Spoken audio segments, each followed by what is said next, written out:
Kash Patel, Trump's pick for FBI head, absolutely dismantles Cory Booker, aka Spartacus, with one killer response. Mr. Patel, do you know any of these 5 individuals? Erica Knight, Tom Ferguson, Greg Menser, Steve Reese, or Carlos Fernandez? Yes, Senator. Who are they? People I've worked with in the past at some point. I'm told that those are the people that will be additional political appointees to help run the FBI. Is that correct? That's news to me, Senator.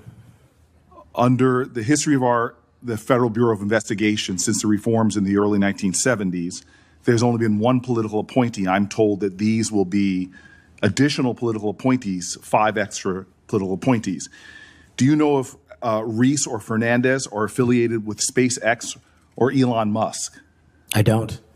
I'm told that they are affiliated with SpaceX and Elon Musk, and that he had influence in who will be placed around you as political appointees. Mr.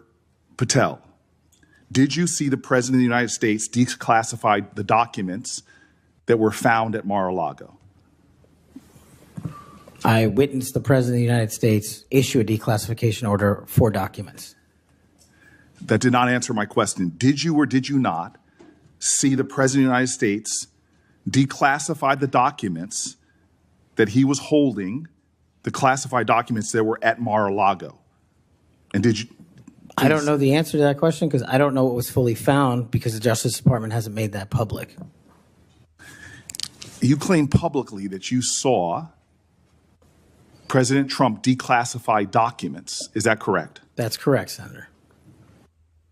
So you did indeed see President Trump declassify the documents that were found at Mar-a-Lago that he refused to turn over. Is that correct?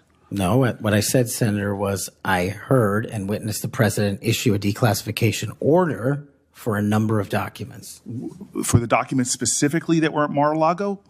When he issued that order, there was documents. I don't know what was found and what was not found at Mar-a-Lago. I wasn't there. So this is the issue. The question is will you lie for the President of the United States? Would you lie for Donald Trump? No. I hear you saying no, but the best way to clarify that would be to testify, as you are allowed by law, upon what you said to the grand jury. Because that grand jury, as you just said to my colleague, 2 or 3 days of it was about this specific issue. And so as my time ends, Mr. Chairman, it would be utterly irresponsible for this committee to move forward with his nomination unless we know factually, which can be proven by looking at the documents that he's refusing to testify towards. It would be irresponsible for us to move forward if we do not know that the future head of the FBI would break the law and lie for the President of the United States.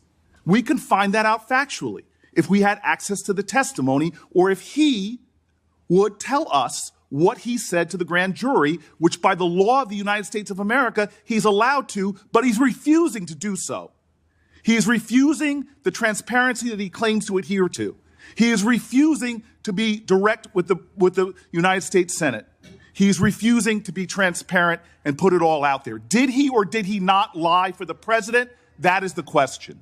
Everybody who knows the law gets it. You don't talk to the cops without a lawyer. You keep your mouth shut because anything you say can and will be used against you. Same deal here. Why the hell would Kash Patel answer Booker's loaded questions when he doesn't have to? Booker's just trying to trip him up and sabotage his shot at running the FBI. Nah, Patel's not playing that game. I'm not breaking precedent just to stroke your ego.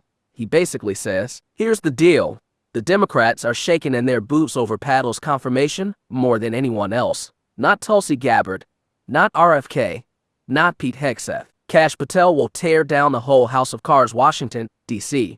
is built on. He's ready to dive headfirst into the Jeffrey Epstein case. Release all the files, JFK, MLK, the works. Not because he's some Trump fanboy doing whatever the boss wants, but because he's a constitutionalist. He believes in the Constitution and the people's right to know what their government's been up to. That's why his confirmation is the make or break moment. We need this guy in there bad.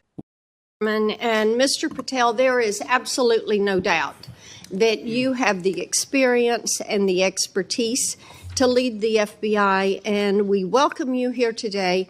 We are pleased that you are here. I've been listening to my colleagues across the dais and listening to their questions, and it has led me to one thing. Why are the Democrats so afraid of you?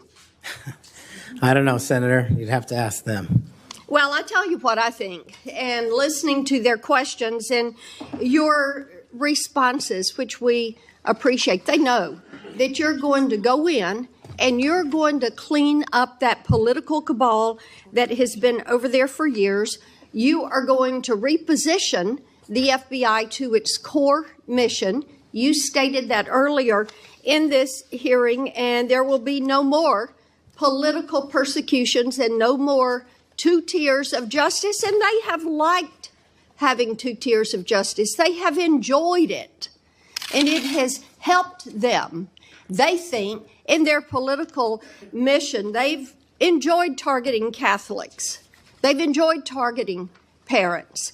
But the American people have said they want no more of that.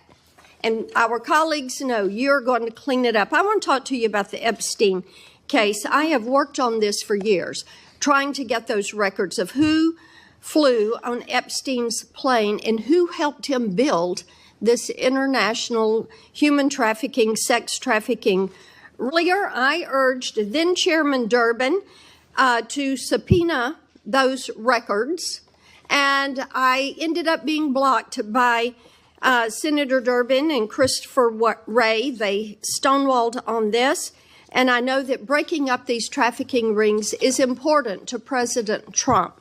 So will you work with me on this issue so we know who worked with Jeffrey Epstein in building these sex trafficking rings? Absolutely, Senator. Child sex trafficking has no place in the United States of America, and I will do everything, if confirmed as FBI director, to make sure the American public knows the full weight of what happened in the past and how we are going to countermand missing children and exploited children going forward. Thank you for that. I do want to touch on the political persecution. I find it so interesting that they feel like you would carry out political persecution. Your parents are with us today. They fled Uganda and persecution from Idi Amin. And I think that with your background and given your family's history, that you would never move to political persecution. Is that accurate? Yes, Senator, that is. And we appreciate that you would remove any kind of two tiers of justice from the FBI because they have practiced that every day for years. Not all FBI agents. There are some good ones, and we certainly want to keep them, but the politics has got to be moved out of the agency. Now, they've tried to frame you as being anti-police. We've discussed that some today. And I know that you grew up working with NYPD officers in your community. And I know that law enforcement groups, including the National Association of Police Organizations, have endorsed your nomination. And on top of that, your brother is a law enforcement officer. Is that accurate? Many of my family are, yes, Senator. How many of your family, sir? Well, I guess the Indians have a different definition of family. We got a really big one, and they're all family. We all love big families. So we got a lot. I appreciate that. But it is accurate to say that in your role, you're going to do everything that you possibly can to protect the men and women who are protecting our communities. That is of the utmost importance. Thank you. I want to go to the Nunes memo. You were the principal author of the Nunes memo. Is that accurate? Yes, me and staff. Thank you. And that did really so much to focus the light on the Russiagate hoax and the political cabal that was for years operated out of the DOJ and the FBI. And I know that there are some that felt like that memo was not accurate. we know now differently. And I'm quoting a comment that was made about that memo and by a member of that House Intel Committee, and I quote, "It was meant only to give Republican House members a distorted view of the FBI," end quote. I find it so interesting. They use the term distorted view. I think the American people who for 4 years under Biden saw the FBI weaponized against them, against parents, against people of faith, weaponized against President Trump, I think they would disagree with that. Do you stand by the good work that you did on the Nunes memo? Our team, and yes, absolutely. And the Nunes memo was accurate in its description of the details, correct? As confirmed by the Inspector General, the Special Counsel, because the Nunes memo only contained sworn information received pursuant to transcribed interviews and production of government materials, including FBI 302s and DOJ memorandum. So the Nunes memo is accurate. Yes, ma'am. Thank you for that. In your new role as director, how will you work to root out two tiers of justice at the FBI? The same way I have always done so, ma'am, with the utmost fidelity to the Constitution and integrity to law enforcement.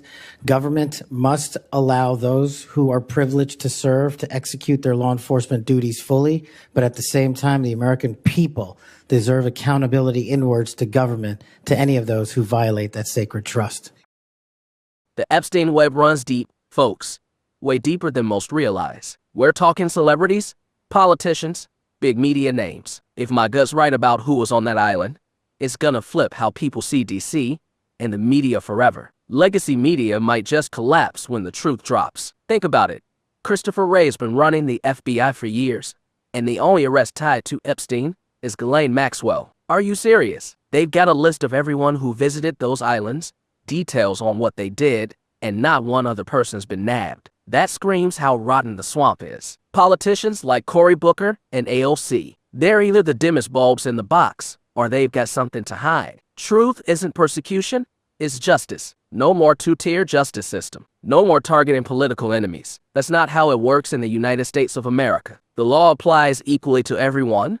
Doesn't matter your politics, your race, your religion. You break the law, you're going to jail. All these folks freaking out about Patel getting confirmed. They're only scared because they've done something wrong, and they know the hammer's finally coming down. Let me know your thoughts in the comments. Who are you most hyped to see confirmed from Trump's cabinet? If you enjoyed this, smash that like button, drop a comment, subscribe, and I'm wishing you nothing but the best. Till next time.